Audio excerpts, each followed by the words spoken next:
everybody, it's Jenna with Queen of Diamonds.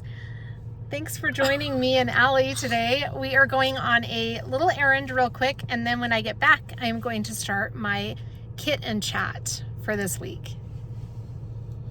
Allie's driving me. She's such a sweet daughter. Hey everybody, welcome back to the channel. My name is Jenna for those of you who are new. Welcome to Queen of Diamonds. For those of you returning, welcome back and thank you for continuing to support me and my channel. Okay, I promised myself that I would start doing whip and chats on Thursday night. So tonight I'm going to drop what I'm doing because I'm in the middle of a section. I've actually almost got it completed, but I wanted to put it on pause so that I could do this. It's actually going to be a kit and chat. Let me show you where I'm at with this painting. I am working on the Captured by Radiance Enchanting Edge still. It's so pretty, I love it, but my desk is a mess, so bear with me for just a minute while I clean up. I just got back from running a quick errand with my daughter, and now I wanted to squeeze this into my schedule before it gets too late, and it's getting late, so I just thought that I would get this video started, even though I'm a little bit out of sorts.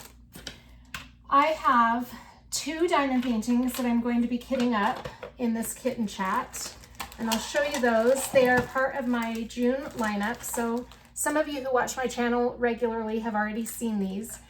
And then for those of you who haven't, I'll just quickly show you the two that I'll be kitting up today. Just need to try and get some sense of control of my workplace because it's a mess. Put this fingernail polish display case. Those are all of my drills for Enchanting Edge. And I've got this, all of my supplies, almost all of them, all bagged up. Let me finish that really quickly. Put this off to the side and out of the way because I'm going to need a lot of room for kitting up. All right, here is Enchanting Edge. Take the cover maker off. This is where I'm at so far. I did quite a bit since our whip and chat last week. I was on her hands and look how far I've gotten. So I did quite a few sections, but that's the section that I'm on right now that I'm in the middle of doing. Isn't she so pretty? Her eyes are fantastic. She is coming along very well. And now that I am single placing a lot of it, yes, it moves a little bit slower, but it's so much more enjoyable. Now, I will tell you this though, I went through and picked off probably, I don't know, 100 drills over on this side because they weren't lining up straight. And that was during the time that I was multi-placing them. So I tried to go back and I just finally had to stop because I probably would have ended up pulling so many more. But I finally just had to say, okay, enough, Jenna, just deal with it. So I stopped and put them all back on, single placing them, and it seems to have helped a lot because I was getting a lot of popping drills over here. So when I did that, it seems to have stopped that. But I'll tell you, ever since I started single placing, I haven't had any popping drills. It's so much better. I wish I would have known that from the beginning. But that's all right, you learn, right? So the next time I have a tight drill field, I'll know to single place. But it's really nice. I actually really like single placing. I feel like it's a little bit therapeutic to just go through and single place a bunch of them. Okay, let me show you. I gotta show you this. I have an addiction to jumpers in the summertime, and I get my jumpers off of Amazon. I live in jumpers all summer. Now this one is super comfortable. It's like pajamas. It's all one big outfit, and the pants, you can't see them from here, but the pants are really wide-legged. They're so comfy. And I'm a caregiver, right? So I've got to have something slightly comfortable that I'm in every day and casual. And I'm trying to get out of my sweat mode and I'm trying to do something a little better, but I have a ton of jumpers from last year. Not a ton. I probably have 5 or 6 jumpers from last year. Last year was the first year that I had discovered the jumpers. And this year I got on Amazon and I was searching for jumpers and there are so many cute ones. So I've got a problem. All right, I'm gonna move my light board because the light boards cause a lot of static when you're kitting up. So I'm gonna get this out of the way so we don't have that interfering because Static when I'm kitting up is really, it can make the kitting up process so aggravating and much longer. And everything is just a mess. I'm gonna wipe off this table. I don't have any of my antibacterial wipes or my paper towels. I'm totally out of sorts tonight. Put that over there and that up there. Huh? Oh, just fell right down. I've got to put my, okay. I apologize, guys, but we're getting there. I'm gonna get my,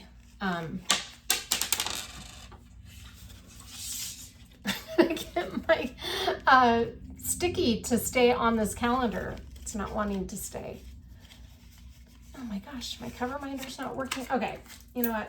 I'll just stick it in my little basket of to-do things, and I'm almost ready. Okay. I think we're good. All right, let me bring up these two canvases that we're kitting up. So the first one is from Sparkle Queen Creates, and this is Rainbow Kitty.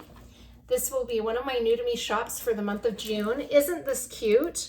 This is by the artist Alexandre, and it has 53 colors. It's a round drill kit. It's so cute, really cute. What is the size? I want to say it's 30 by 30. There's no size on here. 40 by 40 centimeters. I apologize. 40 by 40, isn't it so cute? I'm excited to try that out. And then this is the other one, and this is another new to me shop. This is the one that won in the voting poll that I took. This is from Crystal Canvas Art Designs. I don't have a title of this diamond painting. I'm just calling it Chillin' Chick. I don't know. That just came off the top of my head. I don't know what to call it. Chillin' Chick's kind of cute. Anyway, this is from Crystal Canvas Art Designs, and it is by the artist. Digital is by Dirk. It's no longer available on the website. I don't think Rainbow Kitty is on Sparkle Queen Creates either, but they're both super cute. Both new to me shops for the month of June. Lots of color. It's kind of what I was looking for June. Very, very colorful. This one is my, that's so cute. All right, I'm losing my train of thought. So we're gonna kit up these two diamond paintings. This chicken one has 48 colors. They're both round drills. And the Chillin' Chick is 45 by 45? Yeah, 45 by 45 centimeters. So those are both really cute. All right, I'm gonna change your angle and we'll get going on this. I think I'm gonna kit up Rainbow Kitty first. Now, one of the things that I have to think about, because I have so many whips going on, is how many colors they have and what storage kit I'm gonna use based on their color count. For example, Rainbow Kitty has the most colors out of these two. This has 53 colors, and Chillin' Chick has 48. So the Rainbow Kitty needs to be in a kit that will house more than 50 bottles. The other one, I can use a 50 bottle carrying case or storage case. For Rainbow Kitty, I am going to be using, I finished 2 diamond paintings that I can use the storage for. One is this one that I was using for Beach Beautiful Bridge, and I've already kitted down. So this one is all cleaned up and ready to go. Now, when I kit down, I'm a little bit particular about how I kit down and kind of how I kit up. I'll show you what I mean when we start the kit up process, but I'll have another one to kit down, so I can show you that as well. But when I kit down, like I said, I'm kind of particular. I've got these release papers in here that I can put away now. I didn't have the packet with me at work, so they were just loose in the thing. When I kit down, I like to clean off the bottles really well and sanitize them with an antibacterial wipe. I'm kind of funny about that because, you know, I handle them so much during the month or during the time that I'm working on them that who knows what germs and everything can accumulate on those bottles. And yes, it's a little silly of me, I know. So that's what I'm going to use for Rainbow Kitty. And then this one, I don't think I have kitted this down yet. I don't think I have. Yeah, I haven't. So we're going to have to kit this down quickly. This is the Randa's Crafty Corner one that I did last month. Elise was the name of that. I apologize about my dog. He's out there with my girls and being feisty, it sounds like. Okay, we'll have to kit this down, but that won't take very long. But I'm going to use this one for Rainbow Kitty, so I think we'll just go ahead and kit up, and then I'll give myself a break and kit that other one down in between the two kit ups. I've got to pull my shirt up. I don't want to be flashing anybody. Okay, let's get started. First, I want to tell you that June is right around the corner. So today I'm doing this kitten chat. Tomorrow I will be doing my, Saturday I will be filming my month in review for the month of May. That will be going up on Saturday, possibly Sunday. It might get posted on Sunday, but I'm going to film it on Saturday. So that's a kind of a busy few days. And then we start June. So let me show you my June calendar because I already got it done. I feel like I'm so on the ball. I actually did this when I did May, halfway through the month of May. I figured why not? So here's June. Isn't that cute? I love it. That's such a cute anchor. It's a cute little picture for June. So you guys, can you believe we're right to June? I can't. It's crazy how fast time goes by. Just crazy. Okay, make sure that's gonna stay up. All right, I'm gonna change your angle and we'll get started on this kitting up and we'll start chatting. Let's see if I can make this work like this. I think this would probably be the best way to show you how I kit up, I hope. Okay, here's my container and I'm gonna have this right there. And then here are all of my kit contents for Rainbow Kitty. Rainbow Kitty came in this nice cylinder from Sparkle Queen Creates, which is awesome. I love that. And then I'm gonna take this top off. There's even a little note on the lid. If I can get the lid to come off, I'll show you the note. It's so cute. Oh my gosh. Okay, there we go. Look, Mitzi wrote me a little note on the lid. Isn't that creative? It says, thank you for your order, with that cute sticker. Okay. And then we have all of the things that came in this kit. Oh, I forgot. We don't have a sticker label for either of these diamond paintings. Oh, I didn't even think about that. Okay. Well, I have some stickers handy, but I'm just trying to think of the best way to do this. I got to think about that. I do have an inventory sheet for Rainbow Kitty, but I don't have one for Chillin' Chick. So I've got to, I'll probably cut these out and use these for Rainbow Kitty. I'll just tape them on and I'll show you how I do that. Actually, that's a good thing for me to show you. But for Chillin' Chick, I don't have that, but we'll figure that out when the time comes. Okay, so Rainbow Kitty is going to be an interesting kit up because I'm going to actually have to use these and put them on the bottles instead of a sticker sheet. So I'll show you how I do that. And then I ordered these separately. So I got washi tape that is this cute rainbow washi tape. Hopefully you can see that okay. The rainbow in the background. Isn't that cute? And there's little stars, those gold stars. And then I got a cute rainbow cupcake cover minder. So like I said, all of these were accessories on the Sparkle Queen Creates website or Etsy shop. And then the diamond painting was separate.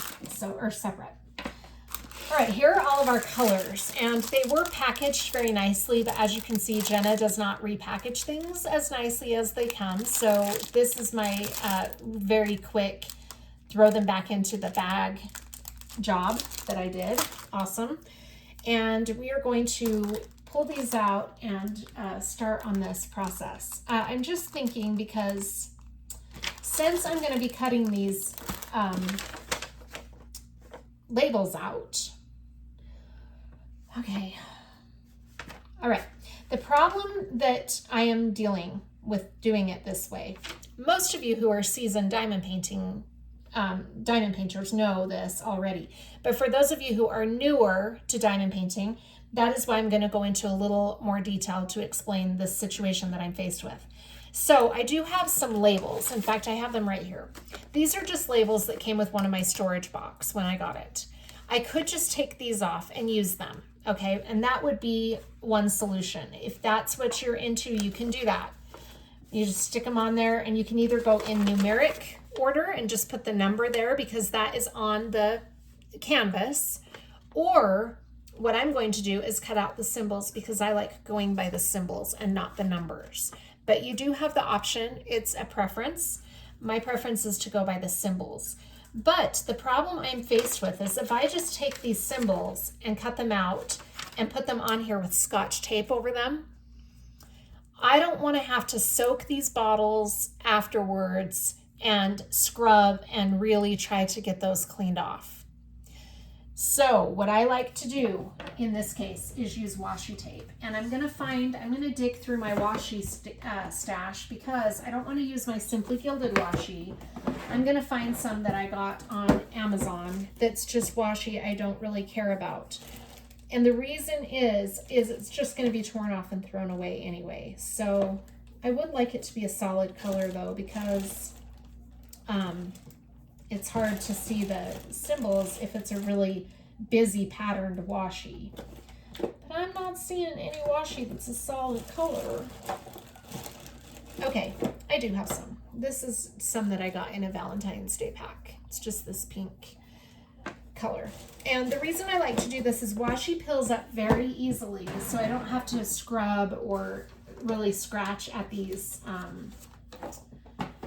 symbols. And then I put Scotch tape over them because you've got to find a way to get these to stick to the washi. So I'll show you as an example. All right, let's start with the first symbol, which is this backwards Z. So I'm going to cut this out right here.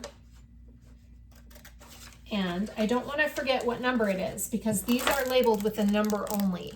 So I think what I better do is, oh, let me get organized. I'm sorry, I'm all over the place.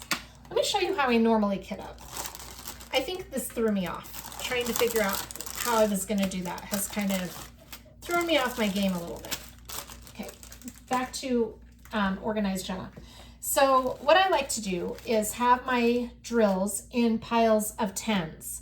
So 1 through 10, or 1 through 9, 10 through 19, 20 through 20, and so on. So it's only, there's going to be 53 colors? Yeah, 53, right? 53. So I'm going to have essentially 5 piles of 10 each, and then 3 left over, which is fine. So I'm going to put them in order by their numeric sticker. If I can find one. Actually, I'm just going to, there's one. All right, I'm just going to start. So we've got the piles of 50, 40, 20, 30, and then I'll just start sticking them in their pile. And then I'll go through and put them in order.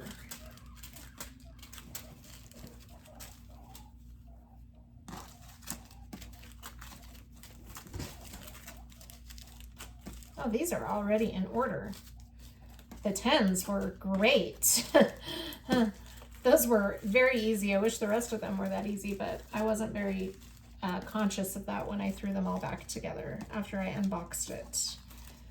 So I'll do that in just a minute. I'm trying to keep this as simple as possible so that all of you can see. I really love kitting up. I find it therapeutic. I feel like it's very refreshing to kit up. The only time that kitting up is a pain is if there's a lot of static, which, you know, that happens. There's really nothing that can be done about that except for some tricks from some tips and tricks that I have found along the way. So if we have to, I will show you some things that I have found that work.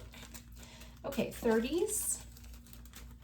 And this one is another 30. Okay, so essentially what I've got going on here is, put this on my little whip kit. What I have going on are all of the different piles, like I was describing. So I've got the 1s, 10s, 20s, 30s, 40s, and 50s. So I'm going to put them in order now because they're in order on the sheet, and it's just easier for me if the order of the drills matches the order on the sheet. Okay, 3, 2, 1, and then 9 is going to go at the end. So I have 1 through 9 in this first pile. Then I have 10 through 19, which I believe are already in order. Yes. Perfect. Okay. Then I have 20 through 29.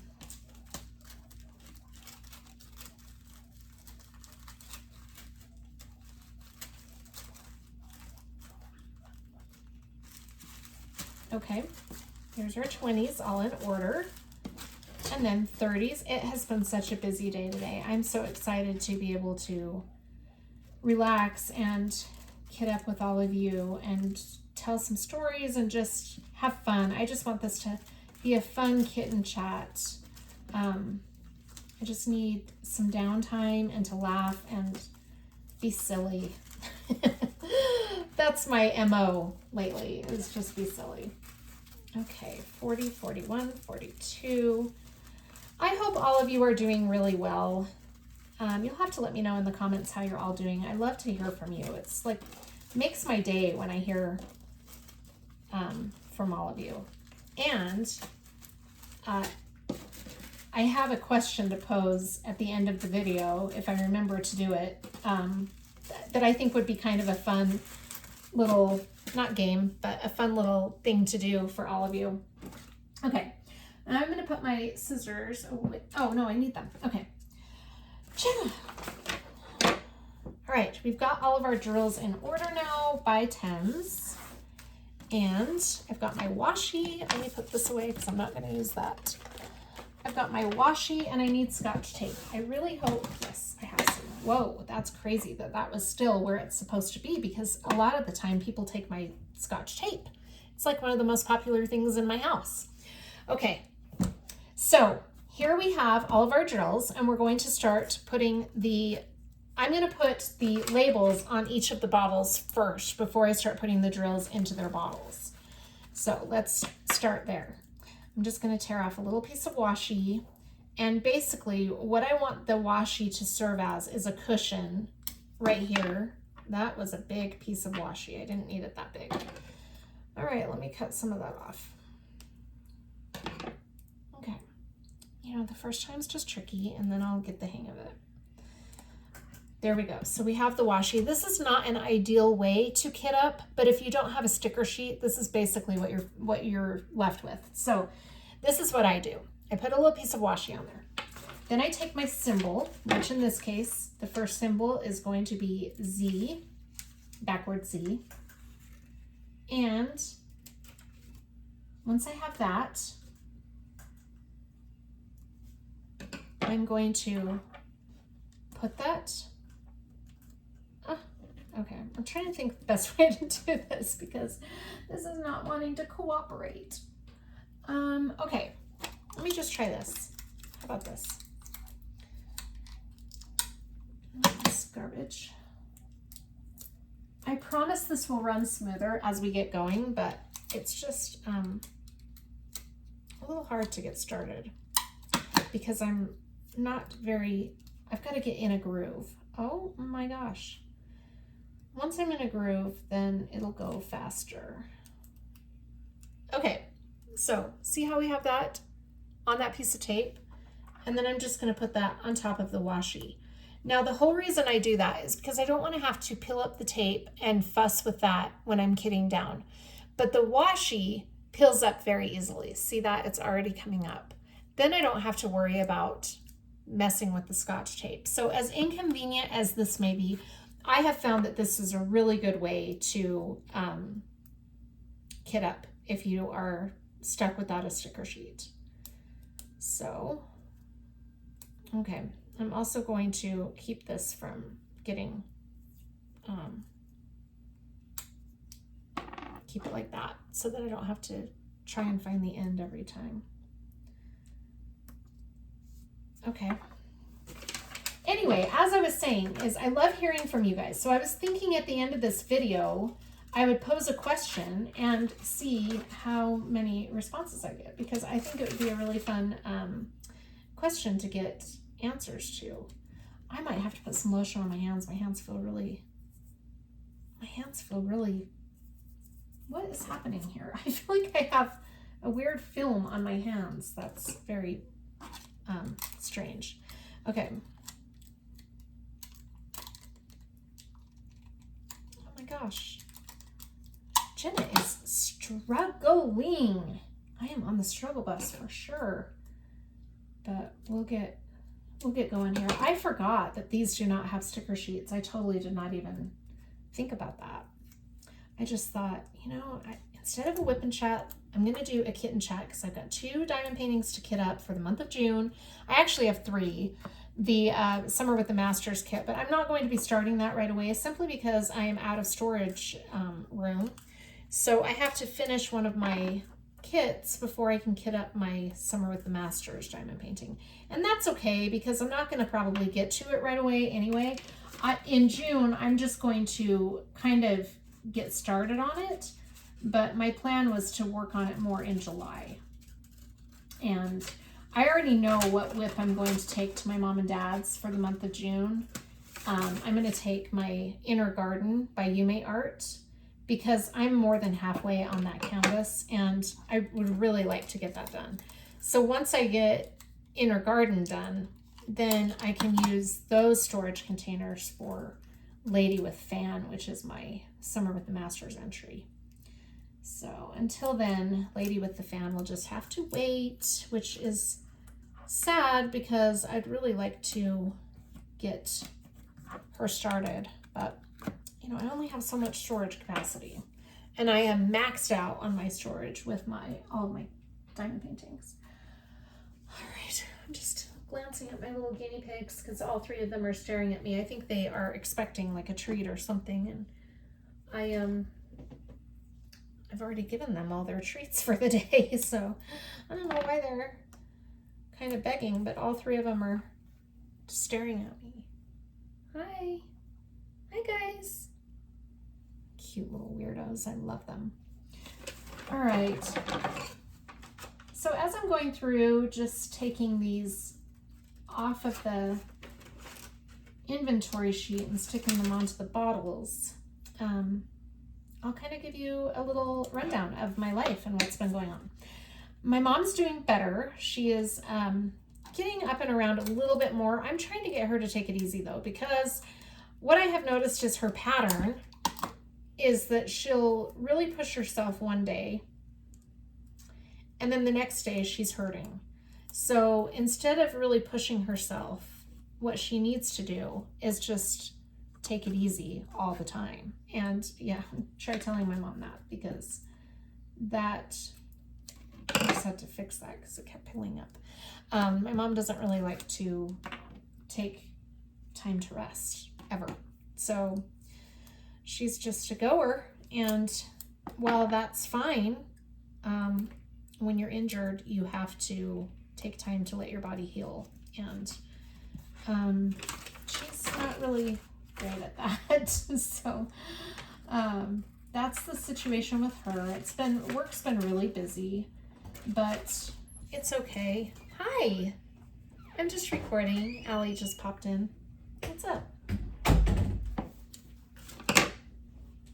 She asked me to pause the video because she didn't want to have her voice on camera. Okay. All right, we're gonna get into that in a minute. I'll tell you why I'm laughing, but because I'm gonna be talking about her quite a bit today. That's why I'm laughing. So anyway, I am ready for the weekend, as I was saying, and it'll be nice to take some time to relax. Tomorrow is Friday, and I have a lot to do this weekend at home. So it's going to be kind of a crazy weekend. I've got a lot of filming to do actually with the end of the month. I don't know, one of my favorite videos every month to do is my month in review and my mid-month whip parades. I love doing those. And I'm starting to really like doing the whip and chats. If I could just get more regular about them and do them more often, I think that would help me really enjoy them. I enjoy them now, but it's just one of those things where I think I figured it out. I do a lot of self-evaluating, you guys. So I'm always thinking about why I do whatever. I'm always thinking about that. I was thinking one of the reasons that I was struggling with whip and chats is that I have felt in the past like I need to rush through my videos and make them as quick and short as humanly possible, because I thought that people liked the shorter videos. But what I am finding is that when I take my time and get real, I think that's more,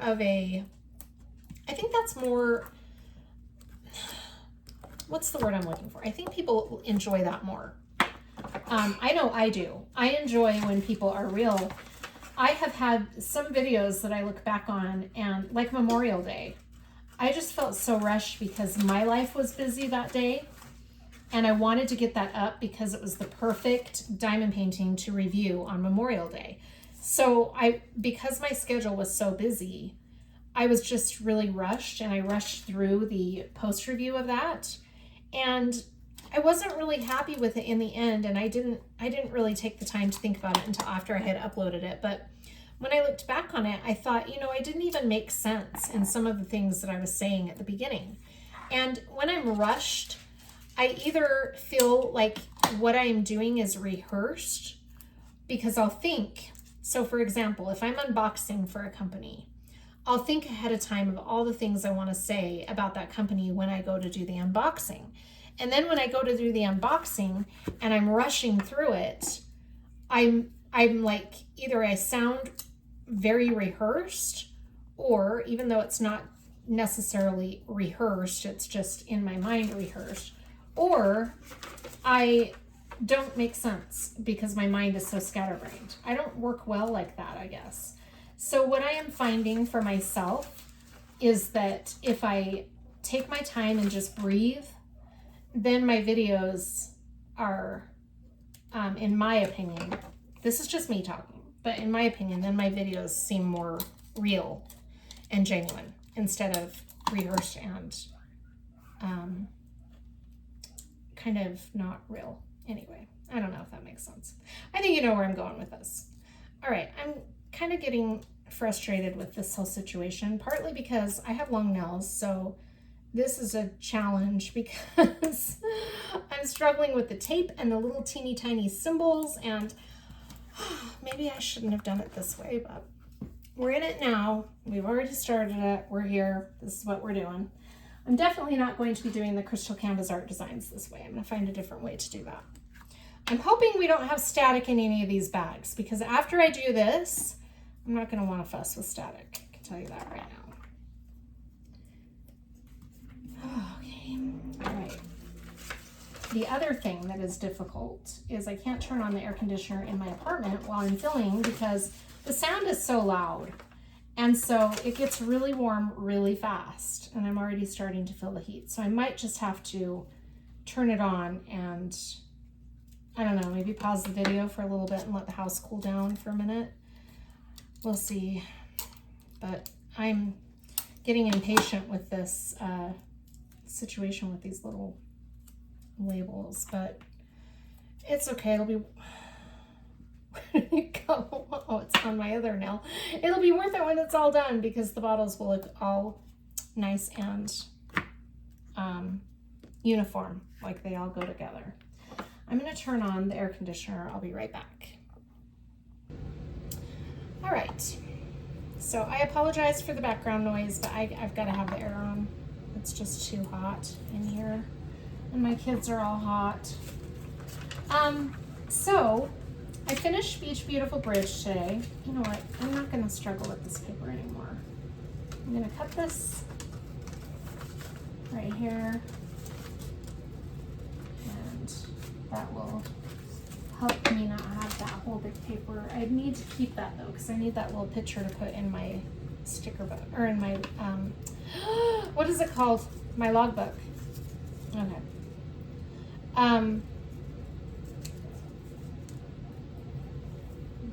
That will be a little bit better, I think. Okay. Let's see. So I finished Beach Beautiful Bridge today, and that is really pretty. It was a lot of blue though, so I'm kind of glad to be done with that. I don't know what it is, but I'm doing a lot of blues lately. I did Beach Beautiful Bridge. The Soldiers had a lot of blue in it, and blues and grays. And then my Capture by Radiance canvas is all blue. So I've kind of got a lot of blue going on. I'm ready to have a different color. But these are all very colorful, so it's good timing for this. Yes, as far as my plan for my whips in the month of June, these two little ones will be a priority. So I'll get those done, and then I will I'll start my Summer with the Masters kit, Lady with the Fan. Oh my gosh, this tape is not, okay. I will start Lady with the Fan, which is my Summer with the Masters entry, and I will, oh, I forgot to do this part first, and I will work on Inner Garden at work. So I should finish Inner Garden by the end of June, and then maybe even sooner, I'm hoping, fingers crossed for sooner, because I'd like to kit up my Summer with the Masters kit. And I wanted to put some more time into Waterfall Sunset. I don't know if I'm gonna have the opportunity to do that, but I wanted to try to, because it's kind of a summery landscape. And I'm just, I mean, I'm finishing a landscape now because Beach Beautiful Bridge is a landscape. So at least I have that done, but I don't have a summery landscape to do. But Waterfall Sunset is kind of a summer vibes landscape. I was going to start, I know I'm not supposed to be starting any more big projects for the year of 2025, because what I'm trying to do is finish up all of my whips this year. And so I'm really trying to challenge myself to get all of those whips done. But the problem is I just have this addiction to starting big canvases. And I want to kit up several of my big ones, but I'm going to practice restraint until I get a few of these out of the way. So I will probably, here's what I'm thinking. If I do, this is how my mind works. I'm sorry, you guys. If I do, if I finish Inner Garden and I kit up my Summer with the Masters kit, Lady with Fan, in that storage kit, then I can do Rainbow Kitty and get that little kitty done. And then I've got this storage container that has 70 bottles in it that will be vacant. And then I can possibly kit up one of my summer kits. Now, I just ordered something from Diamond Art Club that is so exciting. I'm so happy I got my hands on this one. I was surprised it didn't sell out. So as soon as I get that, I'm not going to even say the name of it, but as soon as I get that, I'll do the unboxing for that. And that will be the next kit that I put in this storage unit. So after I finish Rainbow Kitty, I will be kitting up that new one from Diamond Art Club into this. And anyway, I haven't even talked about my bucket list for the month of June. I have decided another thing that is a little bit hard is my bucket list. I love the bucket list idea, but I think that I'm not going to do this again this way for 2026. For 2026, my bucket list will be probably 5 or 6 diamond paintings, and they will not be new to me shops, and those will be ones that I will just want to get to at some point during the year. I thought that it would be fun to do one bucket list item a month for 2025, but it has been too much, and it's a little hard to keep up with my bucket list, plus do, you know, seasonal diamond paintings, events, and so on, and I want to have the freedom to be able to do that. So I think I'm going to finish out my bucket list for 2025. I may not do a bucket list item in June, but that's okay. I'll try to make up for it at some point. I've kept my momentum on the bucket list for the year so far, and I'd really like to continue the momentum of doing one bucket list, or at least starting one bucket list a month. But I just need a little bit of a break from the bucket list. So for June, I'm not planning at this point to kit up anything off the bucket list. I could change my mind. It depends on how my June shakes out, but if June stays as busy as my May was, yeah, I don't think that I will be doing a bucket list item in June, but we'll see. Anyway, that sums up my plans for what I'm going to be diamond painting and why. But I'd really like to start this new one that I'm getting from Diamond Art Club. It's a must, actually. I have to. So I've got to have storage available for that.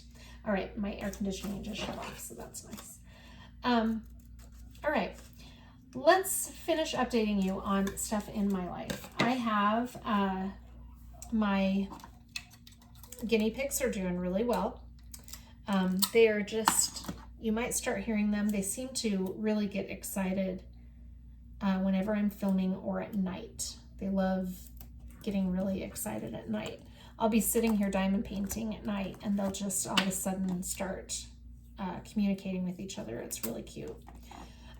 Still, Alfie and Clancy are no-goes. They're not becoming friends, which is what I was afraid of. So I'm not really sure what I'm going to do about that. And honestly, I'm not even ready to start thinking about that too fully. So that has kind of been on the back burner for me.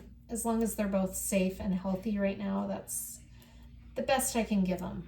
We'll figure out the permanent solution to their housing situation when time permits. But for now, I'm just trying to keep them happy. So let's see what else is going on. Kennedy's guinea pig is Clancy's going to be a dad.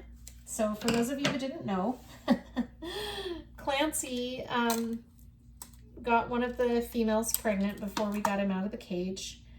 We didn't know, but their gestation, I think, is 90 days, and it's been about 90 days since I've had Clancy. So he got her pregnant right before I took her, or right before I took him out. So we were short on that just by a hair.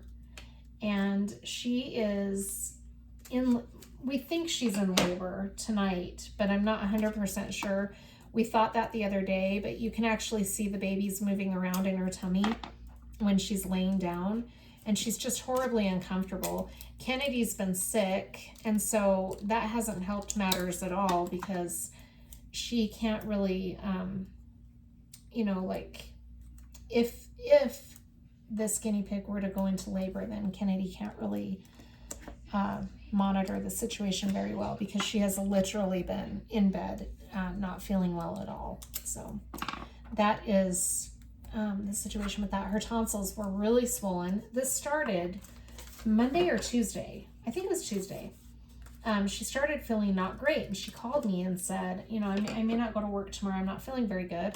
And I said, well, what's wrong? And she said, my throat hurts. And I said, well, you might just have to, you know, deal with it for tomorrow. So she did. She went to work, and when I saw her on her lunch break, she said, Mom, I'm really not feeling good. And by the time she got off work, she was achy and just didn't look good. So she went right to bed. And then Wednesday, which was yesterday, it was Tuesday night, she sent me a picture of her throat, and it was her neck and throat area were so swollen, and you could totally see it in the picture. So I sent her a text, and I'm like, what in the world? Oh, and I have kind of a funny story about that. So I said, what in the world is going on with you? And she said, my tonsils are really swollen. Now, this child has had chronic tonsillitis nearly her whole life, and they will not take her tonsils out. We can't get a doctor to approve getting her tonsils removed. So, and I don't get it because we have gone to 2 different family doctors and both of them have said they don't really like to take tonsils out anymore. But yet I have friends who have their kids get their tonsils out. So I'm like, I'm not really understanding what's going on here. 2 different doctors, mind you. But I think what we need to do is get her into a ear, nose, and throat specialist. And that's our next course of action when she's better. We can't do it while she's sick. So this is the funny part of this whole story. Funny, but not funny. So Tuesday night, Kennedy was with her boyfriend. She was very sick. He had brought some soup over and everything. And it freaked me out because this is you guys will not believe how ironic this story is. This is insane. I have to take a drink of my water. Okay, so Tuesday night, Ken texts me a picture of her tonsils. And I said, I'm not a nurse, right? So I just try to advise my children the best I can as a mom.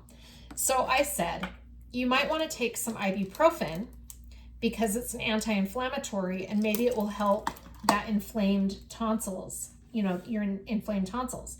So Kennedy texted me back and she said, okay, but I don't have any ibuprofen. And I said, if you go up to Nana's medicine cabinet, that's what she calls my mom, is Nana. My kids call her Nana. I said, if you go to Nana's kitchen medicine cabinet, there is a bottle of Advil, which is essentially ibuprofen. And she said, okay. So a few minutes goes by. Keep in mind, okay, this is what I have to preface this so that you can get the whole picture. I'm at my diamond painting table watching the Tylenol murders on Netflix. Okay, just keep that in mind as I tell you the story. So I'm watching the Tylenol murders. I tell her to go take ibuprofen. She texts me back and she says, okay, I took it and I took Benadryl an hour ago. And I said, okay, I'm not really sure why you took the Benadryl, but whatever. And she said, because I'm getting congested. So, all right, Benadryl and ibuprofen shouldn't clash, no big deal. So I'm going along, and then she texts me back and she goes, Mom, I'm worried about Dulcie Bear because I'm getting really tired because that Tylenol PM I took was PM. And I text her back and I said, you took Tylenol PM? When? And she said, well, you told me to. And I said, I told you to take Advil or ibuprofen. And she said, well, I thought they were the same thing. And I'm like, girl, no, they're not. I mean, this child does not take over-the-counter medication very often. And so I said, they're not the same thing. And she said, okay, I'm telling the story all wrong. I had told her to take 4 ibuprofen, which would be 800 milligrams because they're 200 milligrams each, or the Advil, same thing. So she texted me back when she took the Tylenol PM and she said, I took the Tylenol PM. So anyway, when she tells me that it was Tylenol PM that she took, I said, how many of those did you take? And she said, well, you told me to take 4. I said, you took 4 Tylenol PMs? And she said, yeah, was that bad? And I said, oh my gosh, Kennedy. And I'm like, you can't take that and Benadryl. So I looked it up and those drugs do not, you're not supposed to overlap those drugs. And you're not supposed to take more than the recommended dose of Tylenol PM, which would have been 2 for an adult. And here's the thing. When my mom tells me to, I'll give Sid, my aunt, a Tylenol PM. If she's hurting or whatever, my mom will say, just give her Tylenol PM. It knocks her out, and the next morning she's really groggy, and that's 1 pill. So I'm watching the Tylenol murders, and Kennedy's telling me that she took 4 Tylenols.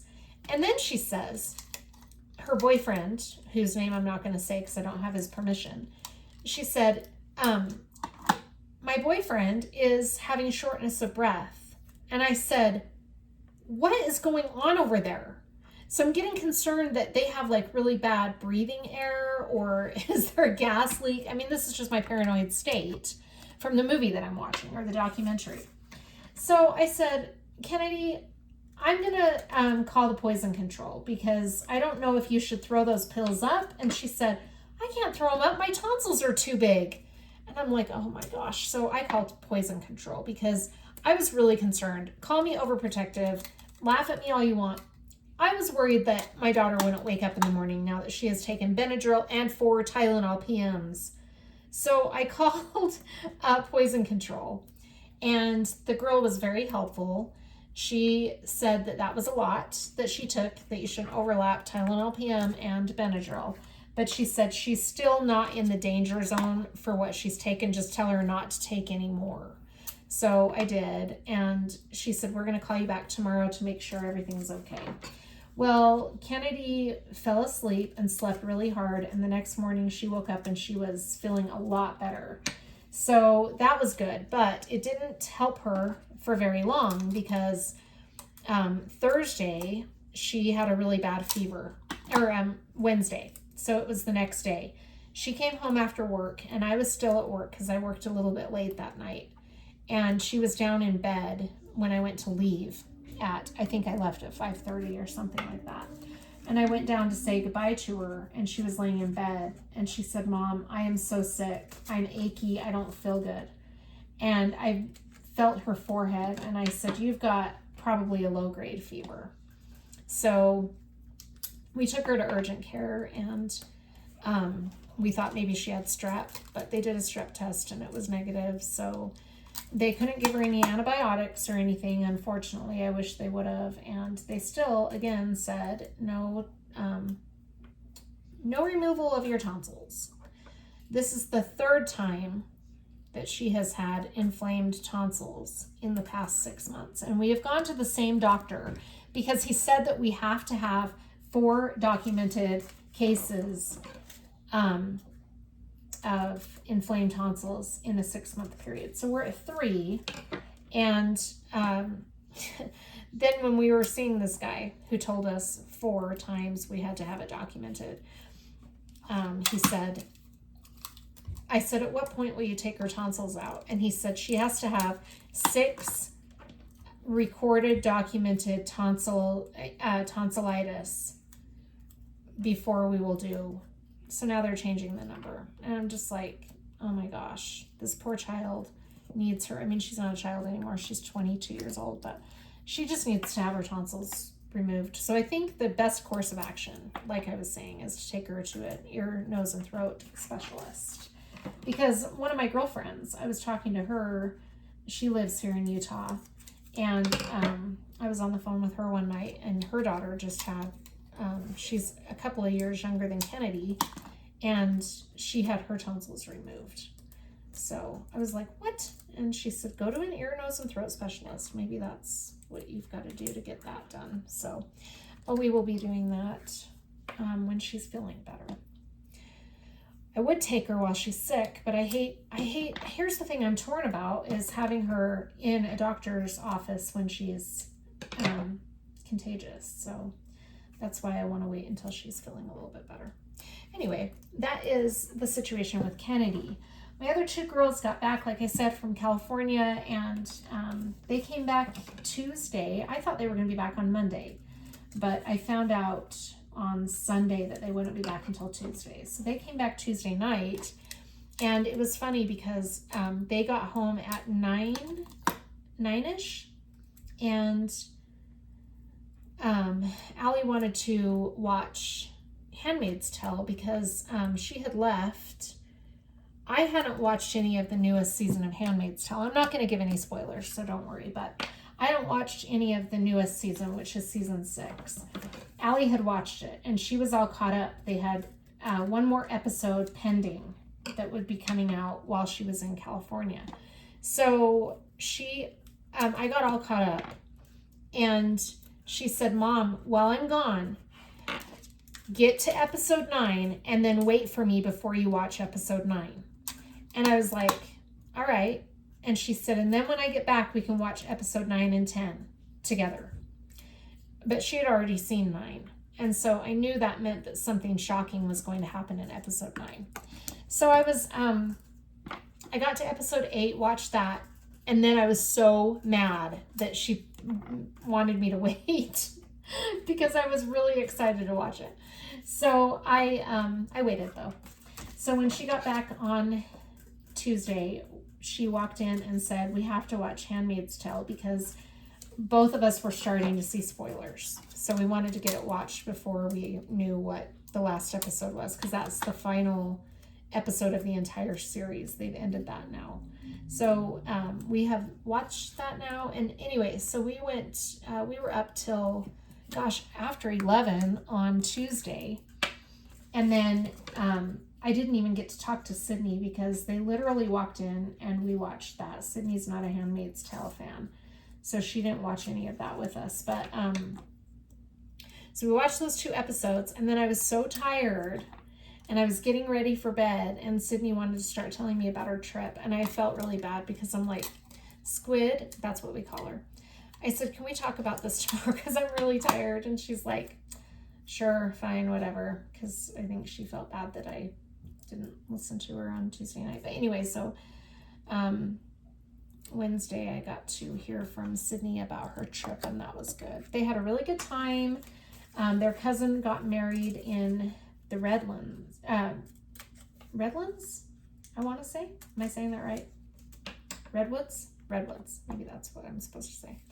Can't remember. I'm too frazzled right now to remember what it was. Redlands, I think. Or Redwoods, I think. Anyway, they went to San Francisco and they just had a really good time. I saw some pictures that they sent me that were really cute of them with their dad, and they seemed to have a really good time. He dropped them off on Tuesday night and came in and talked to me for a little bit and told me that they had a really good time on their trip, and they were all very tired. So that was good. And then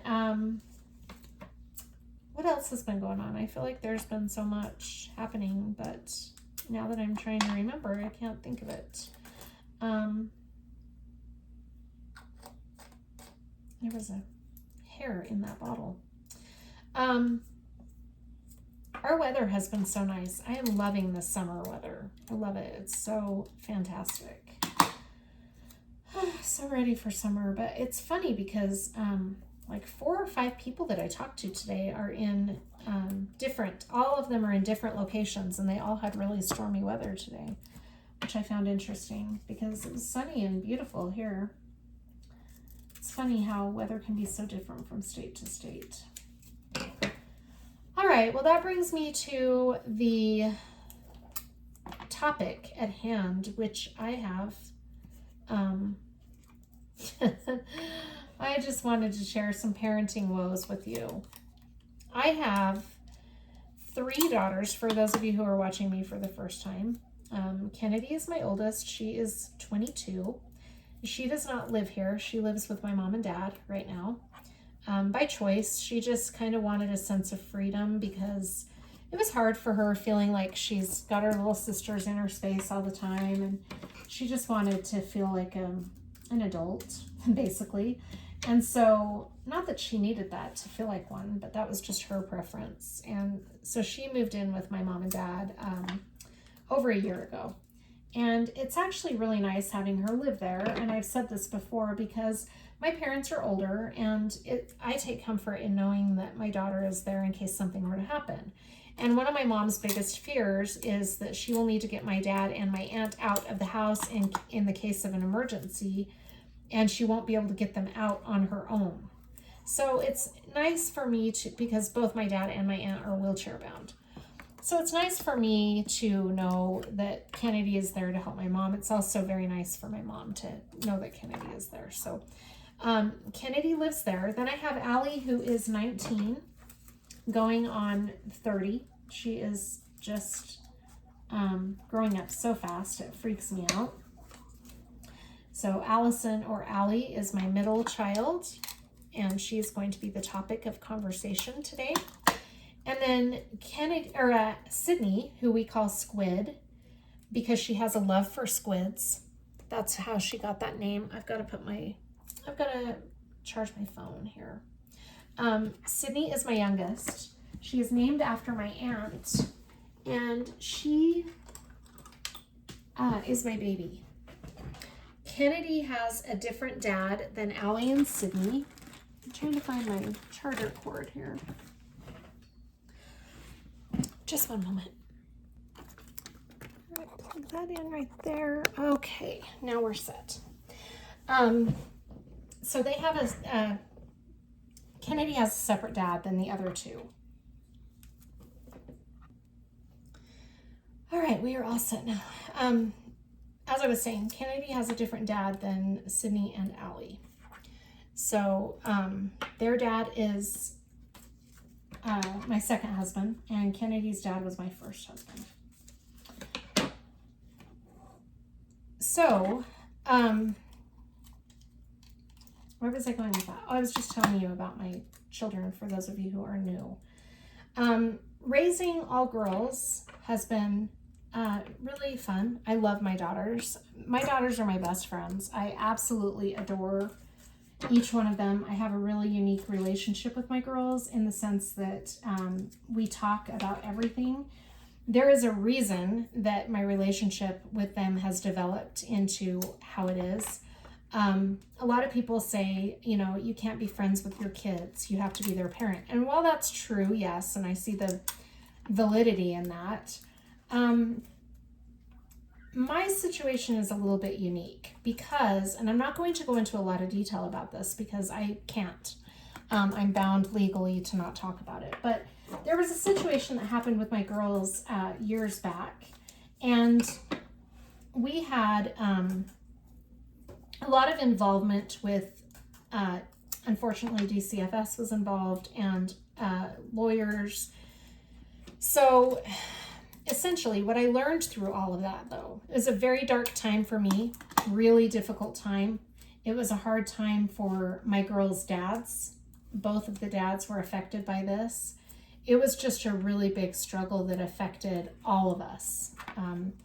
A situation came to light, basically, that affected all three of my girls, and we had to deal with it. And dealing with it was not easy, and it required a lot of therapy. We got the girls in therapy immediately. I really wanted them to have therapy to help them cope with it. And I'm really glad I did that because I think therapy is so important. And what we learned through all of it, moral of the story for me and my girls, is we had to be able to communicate and talk about things openly. And one of the rules that I had, that I was told during all of this was, if a child needs to tell you something, the best thing for you to do is to not ask questions or pressure them. You need to just let them talk about it on their own. Well, that's great.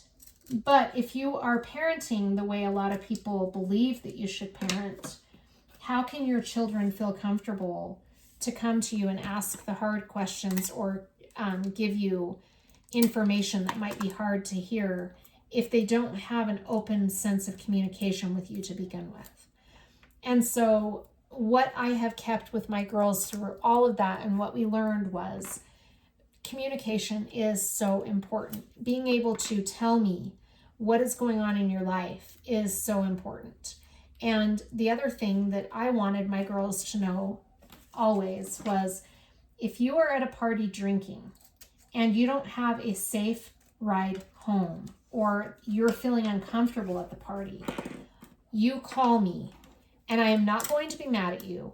I am going to come and get you safely home, and then we'll talk about whatever the consequences may be, and which wouldn't have been anything drastic, but I wanted them so badly to understand how important it is to be safe and practice safe things like not getting in the car with somebody who's intoxicated, or, you know, things like that. So and know your surroundings. I think that's a really important thing too. But I have been called several times in the middle of the night to go and pick up my girls, and I'm happy to do that because like I said, I want them to feel safe and comfortable, and I want them to get home safely. I dated a guy for a short time, just a few, I guess it's been 2 years since we stopped seeing each other. I really liked him. He was really great with my girls and really got to know them. And I was telling him one day, that I was frustrated about something. I don't even remember what it was, but I was frustrated with the kids because they weren't helping me around the house or something. I can't remember. And he said, you know, because his son, he had one son, and his son was dealing with some really deep depression, really deep depression. He was an adult son, but he lived with him. And he was telling me how hard it was off and on during our dating that he had this situation with his son that he was dealing with. So anyway, I was telling him about my frustrations with parenting.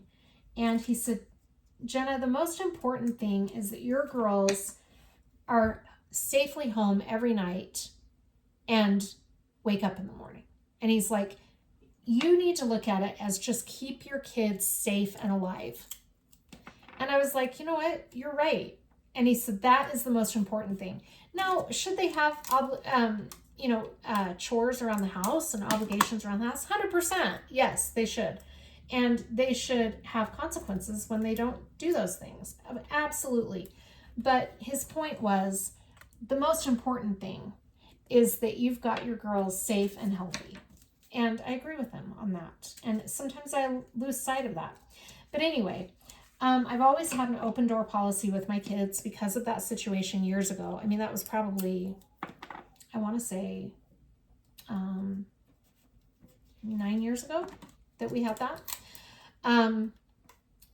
What we overall learned from all of that, it brought us a lot closer, as hard as it was to go through all of that. And like I said, I know that I'm leaving out a lot of details, and I'm doing that on purpose. But after going through all of that, okay, I've got all these bottles ready. So now I'm just going to kind of do a little cleanup real quick and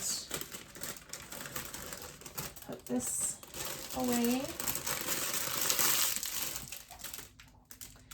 And then I already have these separated into piles, so I'm just going to take the piles of the 1 through 9 here, and oh my gosh, now I don't know what number goes with what symbol. I mean, I know I went this way.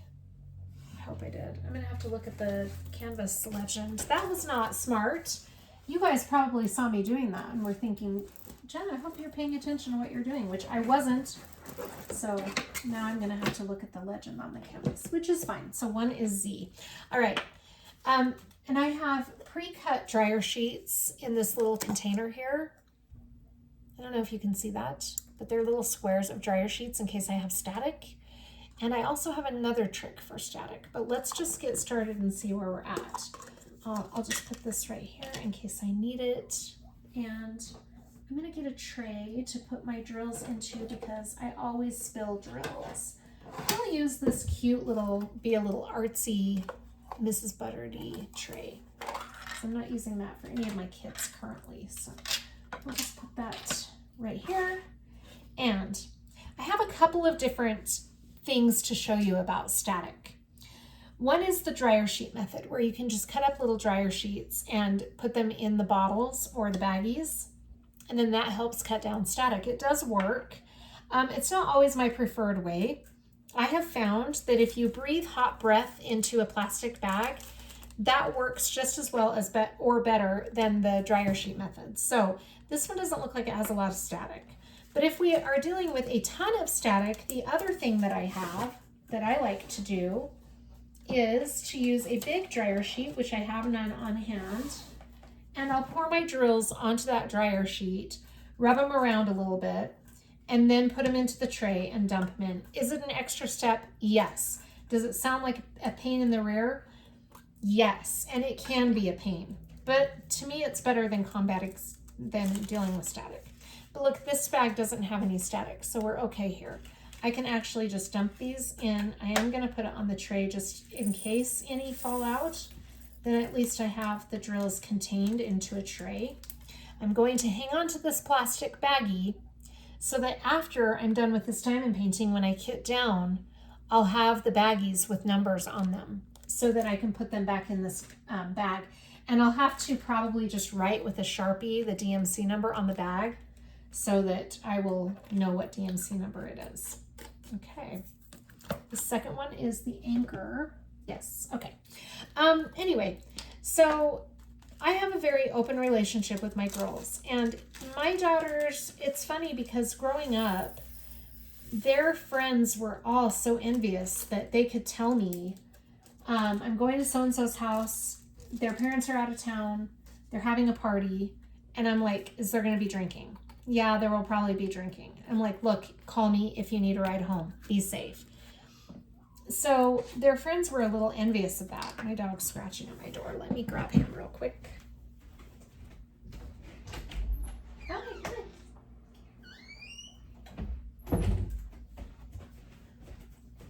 And, okay. The other thing that was nice is one time they were at a party. My oldest was at a party.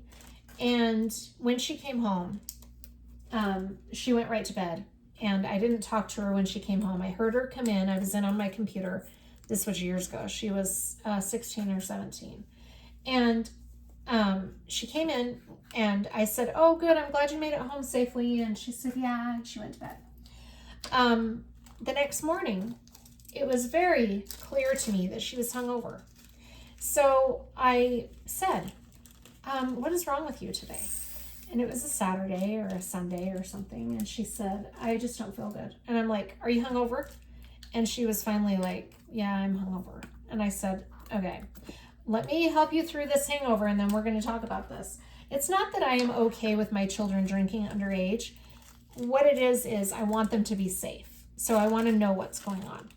Anyway, the next weekend or something, I got a call from this particular friend's mom, whose house they were at, where there was drinking. She called me and she said, Jenna, can I come over and talk to you in person? And I said, yeah, absolutely. So she came over and she said, I just want you to know what the kids were up to last weekend. And I said, oh, what? And she said, they were at my house drinking. And I said, oh yeah, I know. And she said, you knew? And I said, well, I didn't know beforehand, but I knew after. And she said, and you're okay with it? And I said, absolutely not. I'm not okay with it. But I told her if she ever needed me, she needed to be able to talk to me. And, you know, I got the impression that she was looking down on me, that I knew where my child was. But what a lot of people don't understand is simply what I tried to explain to you all, that what my girls and I had been through really instilled in all of us that we needed to have that open communication. And so my takeaway from all of that went on was my girls have to be able to talk to me about anything, anytime. And their dads are the same way. Well, my oldest doesn't really talk to her dad much. He lives out of state. But they do have a relationship and they do text, but he's not here. Like if she were at a party and needed a ride home, he wouldn't be here to help her. But in any case, I digress. So I went through the rebellious stage with my oldest, and that was really hard because she wasn't wanting to go to school. She had a job, but she wasn't wanting to go to school.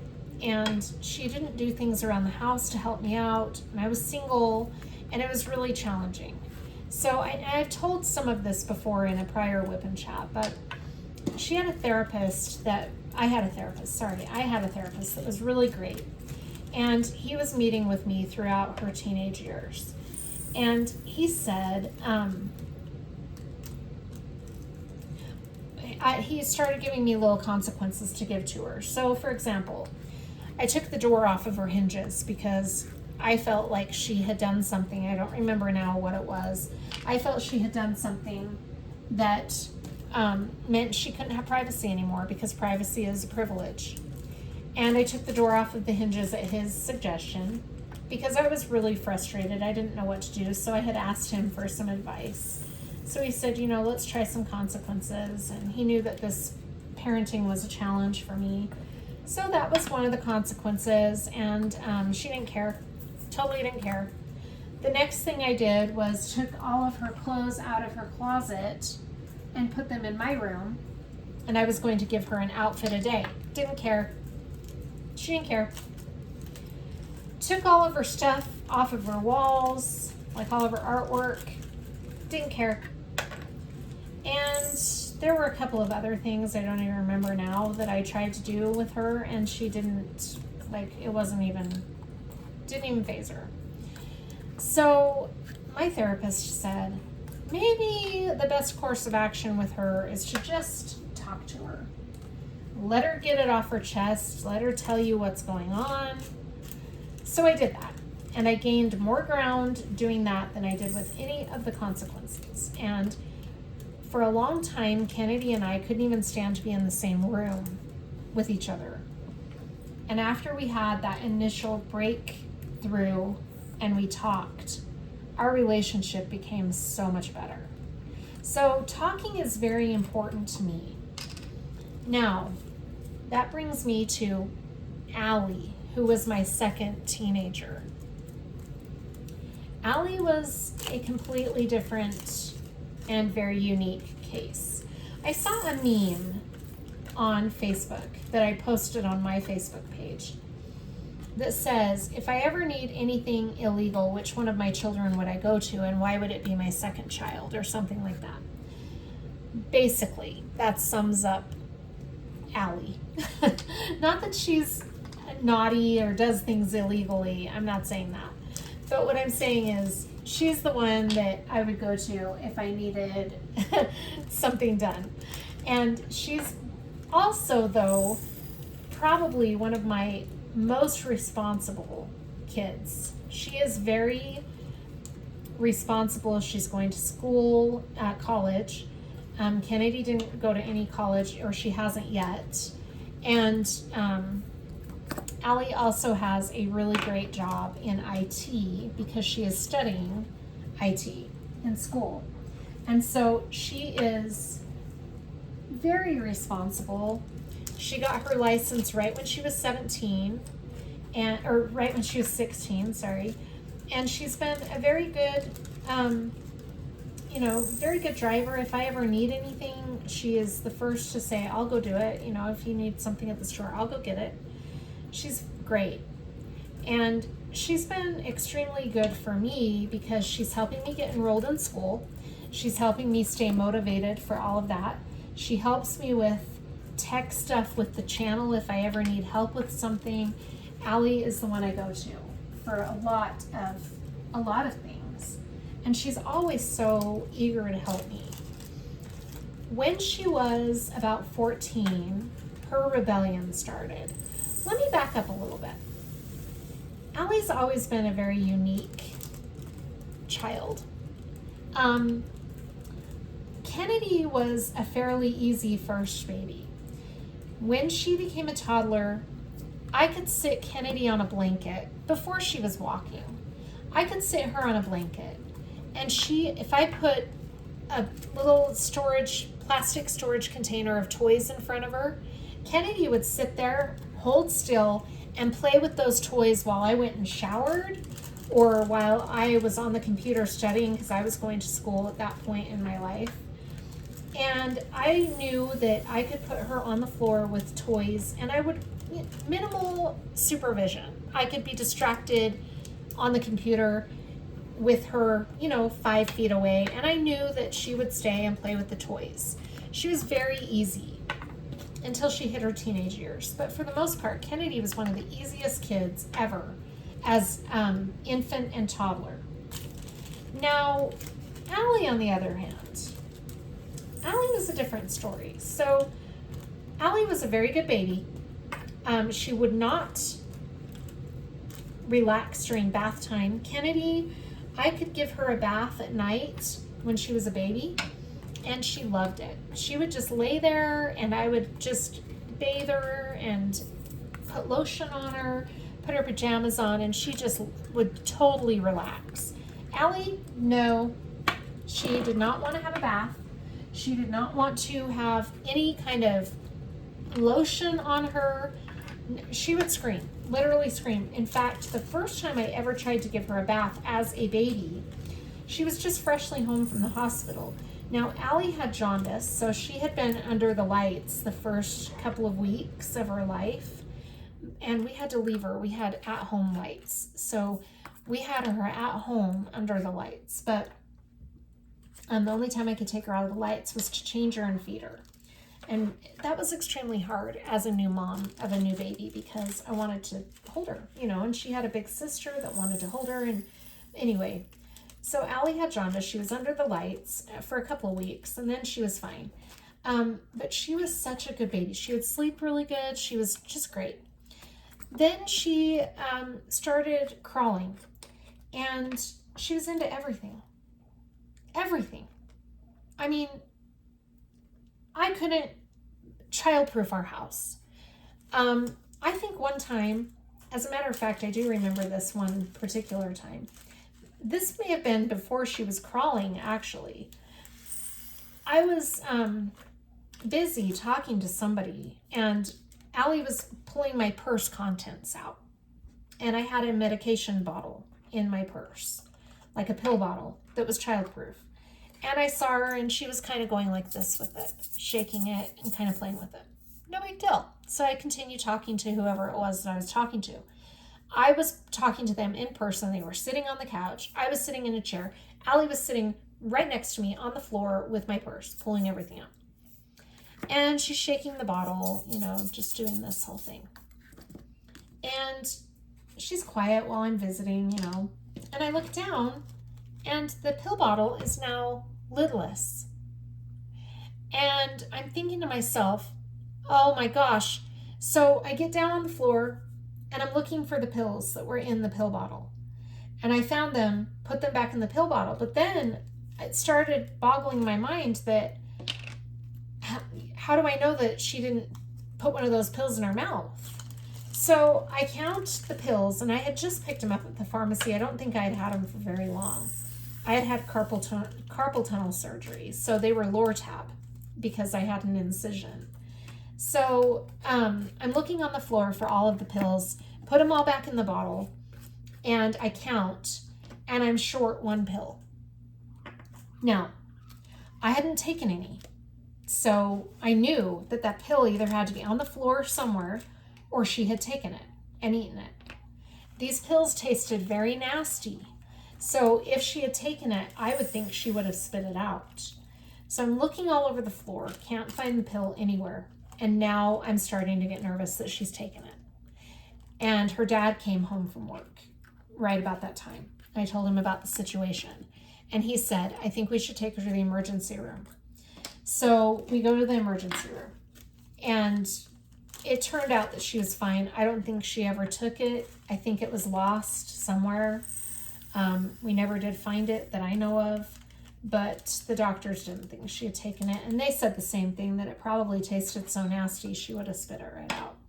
But in any case, they kept us there for several hours to monitor her and make sure she was okay. Scared me to death. So after that, no more pill bottles. My kids never played with pill bottles again.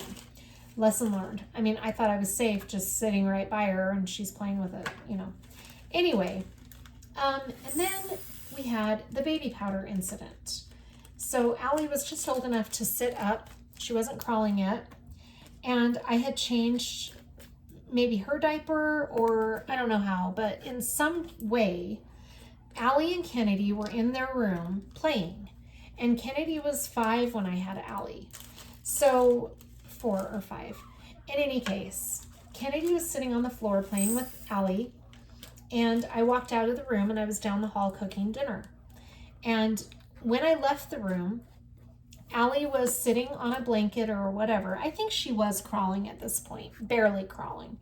But she was sitting on a blanket or whatever, and Kennedy was playing with her. I think Kennedy might have been reading to her. So, or trying to read to her, showing her a picture book or something. So I'm in the kitchen, and, I'm proud my girls are in there playing together and everything, and I'm just thinking to myself, this is such a proud mom moment. Well, I look down the hall, and I'm seeing what looks like smoke coming out of their room.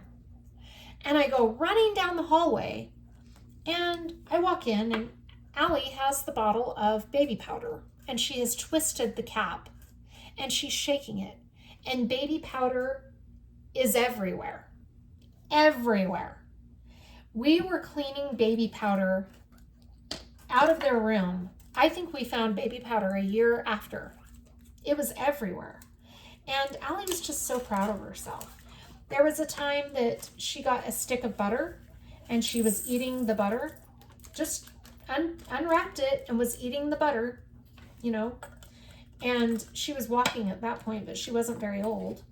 She got into the fridge and got the butter her very own self, or maybe I had left it on the counter. I don't remember how she got the butter, but I just remember she was eating a stick of butter. She didn't eat very much of it before I found it, but then there was a time that she got up on the bathroom counter on her own. She moved the laundry basket over to it was a laundry basket that had a lid. I don't even think they make those anymore. But she moved the laundry basket over to the bathroom counter and she lifted herself up onto the bathroom counter. I was in the shower right by her, but the shower was a curtain, like it was a bathtub and it had a shower curtain. So I couldn't see her at the moment, but I heard her on the bathroom counter and I opened the shower just a little bit to see what she was doing. And she was just sitting up on the bathroom counter. And I said, Allie, don't get into anything. I'll be right out, you know. Well, when I got out of the shower, she was licking deodorant. And yeah, she was into everything. Now, I was never a firm believer in playpens. I thought that playpens were kind of cruel. This is the kind of mom I was. So I didn't want to put my child in a playpen. I think I've told this story before in a Whip and Chat, actually. So I didn't want to put my child in a playpen, but I ended up putting Allie in a playpen for about 30 seconds, and then I felt horrible and I took her right out because she just stared at me like, what are you doing to me? Why are you doing this? Allie's always been a very fun, energetic, kind of a troublemaker, but you know, I've just totally, I totally enjoy her. I absolutely adore her. I always have. She's just been a delight. She would always take things very seriously. For example, I was in the hospital on bed rest with Sydney when I was pregnant because Sydney wanted to, she was basically, she wanted to come out. I was more than halfway, a little bit more than halfway through my pregnancy, and my water broke. And they put me on hospitalized bed rest. So I was in the hospital on bed rest, and Allie was with her dad, and he brought her to come see me one day. And he had taken her with him to his haircutting appointment, his haircut. And while one of the girls was cutting his hair, another girl was painting Allie's nails. And so the girl who was painting Allie's nails had told Allie, are you going to see your mom after this? And Allie said, yeah. And she said, oh, your mom is going to die when she sees your nails. So Allie comes into my hospital room. She was 3. And she has her hands tucked in her pockets. Now, I knew that she got her nails done because her dad had called me and told me that he was bringing her, that she wanted to show me her pretty nails. So her hands were in her pockets. And she comes over and I gave her a hug, but I noticed she didn't take her hands out of her pockets. And I said, Allie. And her dad said, Allie, why don't you show your mom what you have to show her? And Allie shook her head. And I said, Allie, do you have a surprise for me? She shakes her head. And I said, let me see your hands. Shakes her head, keeps her hands tucked in her pockets. And I said, Allie, I want to see your hands. Finally, she took them out of her pocket very slowly, and she's got them like this, and she brings them to me, and then finally goes like that. And I said, oh, your nails look so pretty. And she's staring at me. And then it was quiet, and she goes, are you going to die? And I said, what? And she goes, are you going to die? And I said, no, I'm not going to die. And her dad's looking at it like all puzzled, right? And then he said, oh, it's because the girl told her your mom's going to die when she sees your nails. And that's why she kept her hands in her pockets. And I'm like, oh. So I gave her a hug and I said, Allie, I'm not going to die. I'm fine, you know. So she didn't understand figures of speech. She took everything very seriously. She was a thinker, and I could see her mind working. I remember the night she was born, the very night, her dad and I were amazed because I was holding Allie on my shoulder and a jet flew over the hospital and her eyes followed the sound of the jet. It was really amazing. She was so alert. Anyway, so Allie's just been that way her whole life. She takes things very seriously and she's very methodical. So when I did not expect her to be really rebellious though. And I had gone through the rebellion with Kennedy. I was finally out of that phase. Allie was always kind of my backup with Kennedy. You know, I'd be arguing with Kennedy and little Allie would say, she's like 7 or 8, she'd say, Kennedy, you're so mean to Mom, you know, or yeah, Kennedy, you should listen to Mom, or yeah, you need to do the dishes. She was always my little co-parent, right? Which did not go well with Kennedy, right? Kennedy was always really upset about that. But Allie just was my little helper.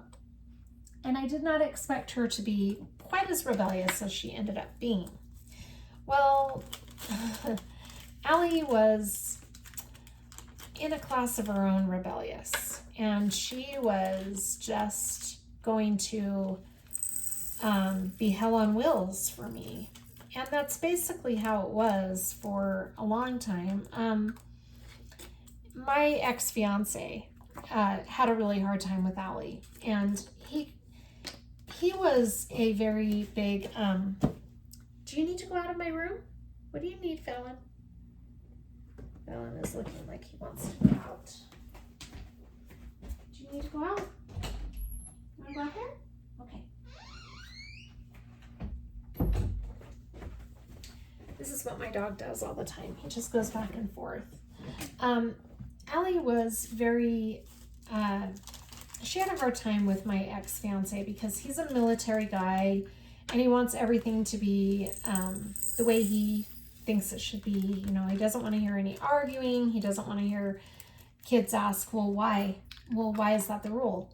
And in normal circumstances, I can see the good in that. I think there's a lot to be said for that type of parenting. I need to get a drink of my water.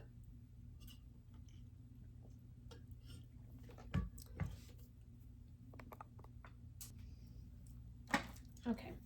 So needless to say, they did not get along. They did not see eye to eye. In a normal situation, this is where I was at with this part of the story that I'm telling you, I guess. In a normal situation, that type of parenting is fine, and there's a lot to be said for that. But in my situation, with the way that the girls had been raised previously to my ex-fiance coming into the picture, it didn't work out very well because I wanted to know what was going on with the girls all the time, and I wanted to have that open line of communication, but he thought that was a joke. And he told me that several times. He's like, you know, your girls don't respect you as their parent. They think of you as a friend or a sister. And while that was probably true, that was the situation I was in. Not everybody has the same situation, and I realize that. And some parenting works some ways better than other people don't like that parenting style, whatever. We all have our own parenting style. But I didn't have the confidence then to tell him that. And I thought that his way was how I needed to do it. So I kind of turned my back on Allie a little bit. I didn't realize that until much later, but I kind of decided to go his route and do things his way, right as she was hitting her rebellious time. And as you might guess, that did not go over well at all. And we actually had a lot of problems in our relationship going forward from that point on. He kind of freaked Allie out one night, and she ended up calling her dad, and he came and got her because she didn't feel safe. He wasn't abusive in any way, but he freaked her out. And her dad came and got her, And she actually ended up moving in with her dad, which was really hard for me because I had gone through a custody evaluation and gone through all of this turmoil to keep my kids with me. And that was really hard. But her dad and I got along at that point. We were finally at a stage where we got along, which I never thought would happen. But, you know, he felt bad taking her to live with him. But he said, I just think that this is the best thing for her because she's not feeling like she can talk to you. And I was really mad. So I was like, fine, she can go live with you, I guess. And I cried after she left. When she came and got all of her clothes and all of her bedroom stuff. I mean, it was really hard. I would go into her room and I was so sad. But I kind of took over her room as my diamond painting room. And the reason I did that is simply because I felt closer to her when I was in her bedroom.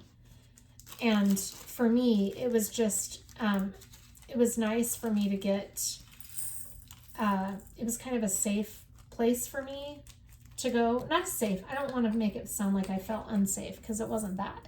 Emotionally, I would get so drained with being told how to parent all the time that I would finally just need to escape it all.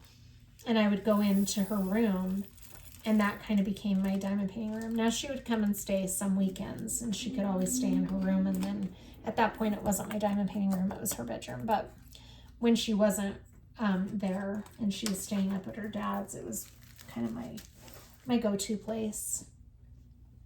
We're almost done. I have not had any static in this kit. That's amazing. That never happens.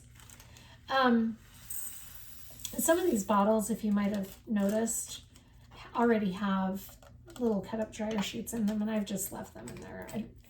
I left them in there when I kitted down the Beach Beautiful bridge. So anyway, that was really hard when she moved with her dad, and that was a dark time for me because I didn't know if I'd ever have my daughter back again. And, you know, my ex-fiance, it was just, he almost seemed happy that she had moved out because in the end, when I look back on that time, I realized that he was just tolerating my kids because I was their mom. He didn't really want to have a relationship with them or want to help me co-parent. He just tolerated them. And he had a pretty good relationship with my oldest. But for the most part, the other two, he just couldn't really bond with and didn't really know how to deal with them, sadly. So anyway, Allie had gotten into some trouble while she was still living there. What had caused the move out was she had gotten into some trouble because we found out that she was drinking and smoking and doing things that we didn't really want her to be doing. And like I said, she had seen me parenting Kennedy in a totally different way than I was parenting her. And that was confusing and frustrating for her. So, I just spilled drills. So it left her feeling very, I guess, outcast from everybody else. And the fact that she could no longer talk to me anymore really hurt her, and that didn't help things either. So she lived with her dad until my fiance and I broke up, and then I got a place of my own, and then she moved back in with me shortly after that. So that began our course of repairing our relationship, which it was hard for me to hear that she had felt so bad, and I felt like such a bad mom. But, you know, here's the thing about parenting. You just do the best you can and hope for the best, you know. I can look back at my past and see all the things that I wish I had done differently. And if I dwell on it, it becomes so depressing. Now, I'm going to try to keep these Ziploc bags together. What I like to do is separate the empty Ziploc bags, the ones that I was able to completely fill the bottles with. I like to separate them with one of these little clips because because like I said, I like to hang on to the Ziploc bags that are labeled for when I kit down. But these two have leftover drills in them, so I know that I will probably be refilling the bottles. So I keep these so that I can refill the bottles separate from these. So that is what I have for that. Now that this is all kitted up, let's talk about accessories for this diamond painting. This is the fun part. So after I get everything all kitted up, that's when I start to do my accessory part. Now I put them on my handy dandy little whip kit right here. I already have the washi because I got it from Sparkle Queen Creates. It's this rainbow washi. And I have this cute rainbow cover minder. So those two are already picked out. Now let's go to my release paper. I've got to put this is the release paper I had in that kit that I just showed you. And then I have my Just Breathe release paper that I need to put away. I have all of my papers that I'm using for my current kits separate from my release papers that I'm not using. Now this is going to be put away because this is a diamond painting I'm no longer working on. This one is going to be put away with all of my other release papers. It's so sad that I'm done with the Just Breathe release paper because isn't that pretty? I just think that is a beautiful design. I love it. So I'm putting those away, and I'm going to find some release paper that would go well with this kit. Now because it's a rainbow kit, I believe I have some rainbow release paper. Pretty sure I do. In my pile of release papers. I'm looking. I thought I had some, but I'm not. Oh yes, here it is. Okay. I do have some rainbow release paper. So these are the release papers that I'll be using for this kit. Isn't that pretty? These are from Bee's Crafty Corner. Most of the release paper that I use, probably 99% of the time, it'll be from Bee's Crafty Corner. This is really pretty. There are all these different designs that are rainbow. They're just subtly different. I love them. I just love the quality of Bee's Crafty Corner. I feel like they're such good release papers. They hold up really well. These are so pretty. Hopefully you're able to see these as I'm flipping through them. Very, very pretty. Okay, so that will be fun for this kit. The name of this is Rainbow Sky, and I got it on Glossy Thick, and just like I normally do, I ordered it in 4x4 section, or 4x4 size. So 4 inch by 4 inch or 10 by 10 centimeters. All right, let's put the release paper in here for now. The pen I'm going to be using is one of the new pens I got from Lady Lathe. Vicki Peterson turned this pen.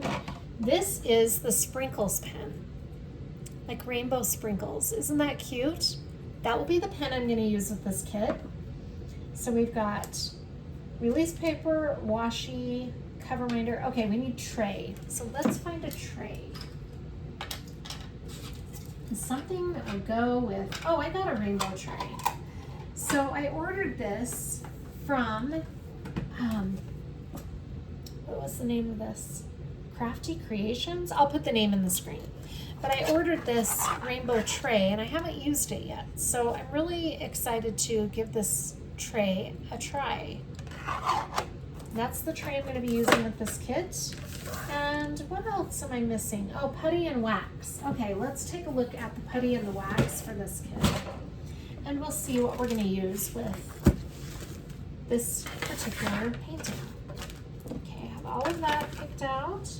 Let me bring up my putty. We'll check out the putty first. Is that all the putty? I have a few other random putties here. But I think we're going to probably find what I'm looking for in this right here. Because I got from a company, I don't remember what company it was, I got the perfect, Rainbow Sherbet. This is from Pure Bliss Wax Company. I think I'm going to use Rainbow Sherbet with this diamond painting. And then I have another one that I'll use with the Chill and Chick. that the one I was thinking of?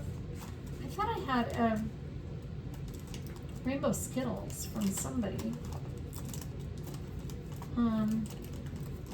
Maybe I'm thinking of the rainbow sherbet. That's probably what it was. I'm going through all of my, these are my Pure Bliss Wax Company putties right here. And then I've got, okay, Tracy's DP World is right here. I've only got a few of those. And some of these are already in my whips. This is Creations Morin, and I know I don't have anything spring or summer from Creations Morin because I need to order another, I need to place an order. Okay, and then here's my Tiny Diny Creations. I don't know if I have anything rainbow. Oh, I have Fruity Pebbles. Okay, so I could use Rainbow Candy Bones. That's the one I was thinking of. It smells like rainbow Skittles. Okay, so I have two different putties that I could use. Let's take a look at wax. Okay. I have several waxes, but I'm pretty sure that I have a match to Rainbow Sherbet from Pure Bliss Wax Company. But let's take a look and see what I've got here. So we have all of my Pure Bliss Wax Company little containers are right here. And I can't remember if I got a matching Rainbow Sherbet. I feel like I did, but let me look through here and see.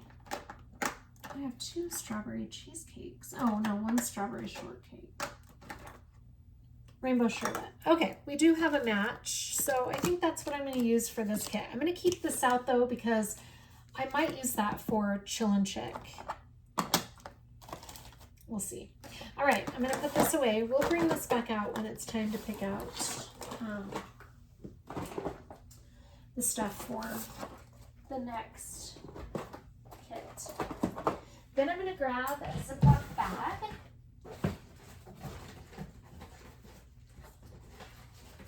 Oh my goodness.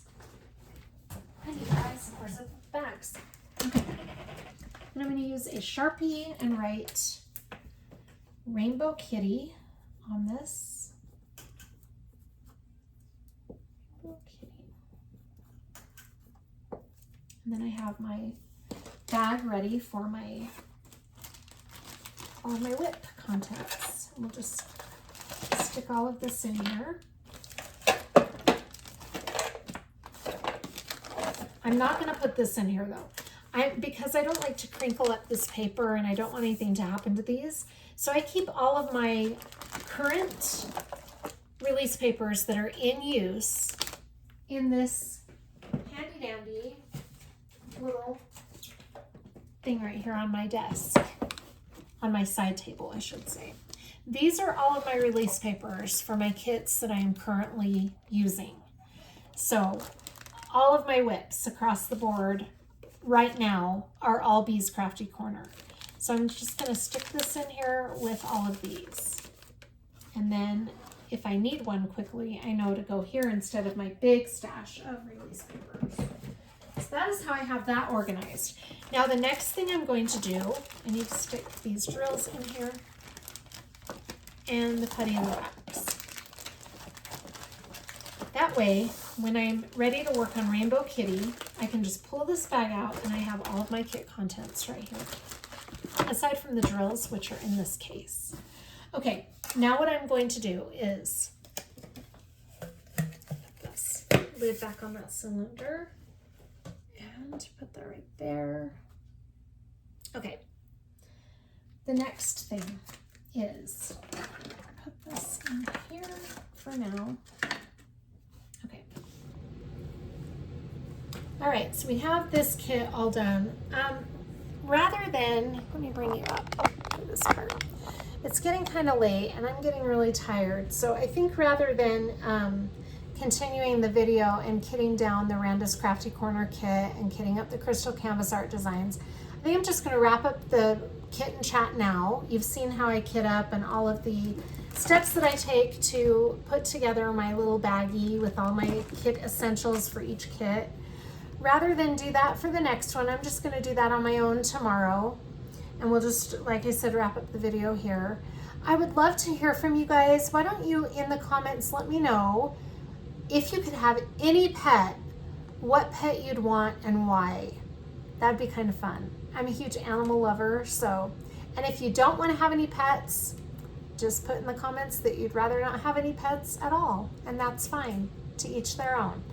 Thank you for joining me. I hope you're all doing really well. Have a fabulous weekend. You'll be seeing me again on Sunday when I post my month in review for May. Bye, you guys.